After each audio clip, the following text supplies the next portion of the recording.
Hello guys, तो आज हम पढ़ेंगे जीव विज्ञान की मुख्य शाखाएं। तो आइए पढ़ते हैं। स्टडी ऑफ आइज यानी कि आँखों का अध्ययन कहलाता है ऑप्थेलॉजी। कानों का अध्ययन कहलाता है ऑटोलॉजी। नाकों का अध्ययन राइनोलॉजी। दांतों का अध्ययन आइंटोलॉजी। यकृत का अध्ययन हेप्टोलॉजी और मस्तिष्क का अध्ययन न्यूरोलॉजी। गुर्दों का अध्ययन नेफ्रोलॉजी।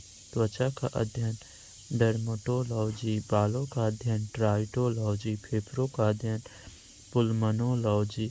अस्थियों का अध्ययन ऑस्टियोलॉजी। मांसपेशियों का अध्ययन मायोलॉजी।